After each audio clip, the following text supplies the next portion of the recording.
আমরা একটু থেমে যাব, ওরা আবার মাথা চাড়া দেওয়ার চেষ্টা করবে। এইটা যাতে না হয়, বাংলাদেশে যাতে কোনো ধরনের কোনোভাবে স্বৈরাচার এবং তার সাঙ্গপাঙ্গরা ফিরে রাখতে, এটা আমাদের দেখতে হবে। এটার জন্য আমাদের অনেকের প্রাইস পে করতে হবে। আমার হয়েছে, রিজভী ভাইয়ের হয়েছে, সবার হয়েছে, বাট আমরা এখানে একতাবদ্ধ। এবং এই জায়গায় আমাদের মেসেজ সবার, প্রফেসর ইউনূসের মেসেজ, আপনারা যে যেখানে আছেন শান্ত হন, মেন কাজটা করেন, সবকিছু লিপিবদ্ধ করেন।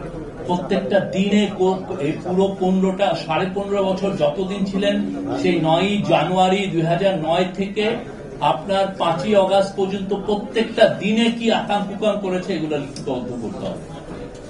কোনো কিছু যত আনডকুমেন্টেড না থাকে, যেটা আমরা আগে করতে পারি নাই, বা 15 বছর সে যেভাবে আমাদেরকে এই যে 74-এর ফ্যামিলির কথা আমাদেরকে ভুলে রেখেছিল, এমন কেউ নাই।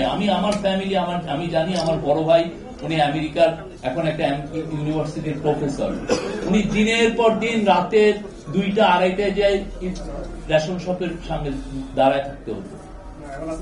আমাদের বাসায় ঠক ঠক করছে ভাতের ফ্যানের জন্য, আমি নিজে ভাতের ফ্যান খাইছি। অথচ আপনি দেখেন 15.5 বছর মানুষকে বুঝিয়ে রেখেছে যে না, শেখ মুজিবের আমলটা ছিল কি একটা মহৎ একটা আমল। এবং কেউ ইকোনমিক্স মুজিবোনমিক্স